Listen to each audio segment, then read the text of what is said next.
নীল সাদা ব্যাচ লুকিয়ে এ বাজারেও যখন তৃণমূলের পঞ্চায়েত প্রধানরা স্করপিও চেপে ঘুরে বেড়াচ্ছেন, সেই সময় বহরমপুরের বিজেপি বিধায়ক সুব্রত মৈত্র মোটরসাইকেলে ঘুরছেন, আমজনতার কাছে যাচ্ছেন মোটরসাইকেলে, এমনকি সরকারি কোনো প্রোগ্রামে গেলেও তাকে দেখা যাচ্ছে মোটরসাইকেলে।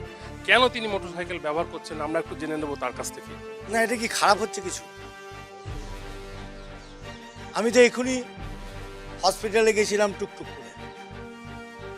মানুষ আমাদের ভোট দিয়েছে, মানুষ নরেন্দ্র মোদীজি প্রার্থীকে ভোট দিয়েছে, মানুষ পদ্ম প্রতীকে ভোট দিয়েছে।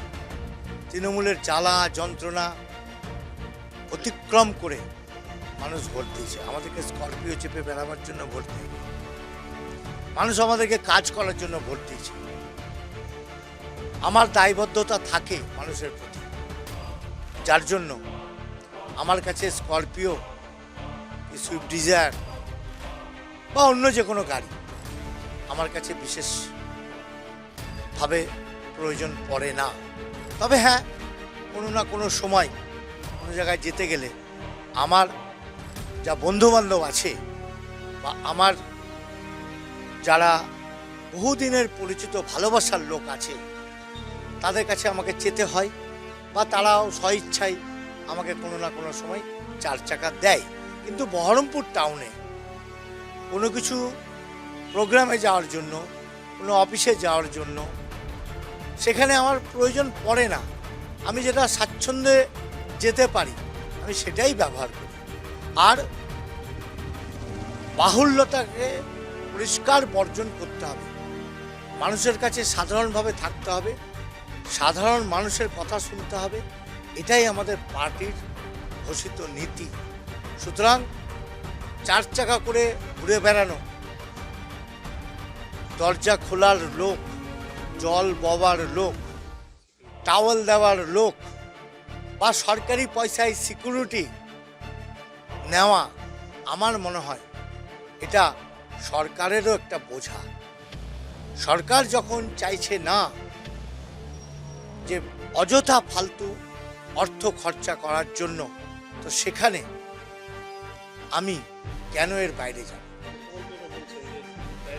দেখুন, মুখ্যমন্ত্রী তার বিশাল ব্যাপার এবং উনার যা লাইফ রিস্ক, সে জায়গায় উনাকে তো এই জিনিস থাকতেই হবে। এবং উনি যেভাবে পশ্চিমবঙ্গের মানুষের জন্য কাজ করছেন, যেভাবে সমস্ত সামাজিক প্রকল্প ছাড়াও এই পশ্চিমবঙ্গ আজ বন্ধা হয়ে গেছে, শিল্প আনার জন্য, শিক্ষা ক্ষেত্রে, বেকারদের কর্মসংস্থানের জন্য উনি যেভাবে প্রতিদিন কাজ করে চলেছেন, ওনার জন্য এগুলো দরকার আছে।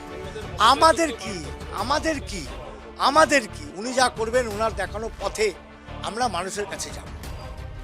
এবং তেল বাঁচাবার জন্য, পরিবেশ দূষণ রোকবার জন্য এটা প্রধানমন্ত্রীও আমাদের কাছে আবেদন করেছেন, মুখ্যমন্ত্রীও আবেদন করেছেন যে আপনারা যতটা পারবেন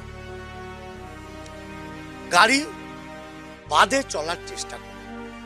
তবে এটা আজকের ঘটনা নাই, আপনারা 2021 সালেও দেখেছেন। আমি 2021 সালেও আমি ওই গাড়িতে করে কোথাও ঘুরিনি। খুব দরকার প্রয়োজন সেখানে যখন আমাদের কেউ দিয়েছে আমি তার সাথে গিয়েছি, এইটুকুই মাত্র। শুধুমাত্র মোটর সাইকেলই নয়, বহরমপুর বিজেপি বিধায়ক সুব্রত মৈত্রের যে অফিস, সেই অফিসও দেখা যাচ্ছে কোনো এসিও নেই, একটিমাত্র ফ্যান টিম করে চলছে। এবং যেখানে তিনি দেখা করেন, অর্থাৎ তার যেটা কার্যালয়, সেখানেও দেখা যাচ্ছে কোনো ঘরে এসি নেই, শুধুমাত্র একটা ফ্যান এবং একটি লাইটের মাধ্যমেই চলছে। অর্থাৎ এরকম জীবনযাপন করতেই অভ্যস্ত বিজেপি বিধায়ক। এবং তিনি জানাচ্ছেন যে প্রধানমন্ত্রী নরেন্দ্র মোদী এবং মুখ্যমন্ত্রী শুভেন্দু অধিকারীর যে বার্তা, যে কোনোভাবেই অপচয় করা যাবে না, সেই অপচয় যাতে না হয়, পাশাপাশি দূষণ যাতে নিয়ন্ত্রণ থাকে, সে কারণে তিনি যেমন 4 চাকা ব্যবহার করেন না এবং আমজনতার সঙ্গে থাকার কারণেই তিনি সাধারণ জীবনযাপন করেন। বহরমপুর থেকে ক্যামেরায় অপূর্ব সঙ্গে কল্যাণ, কলকাতা টিভি।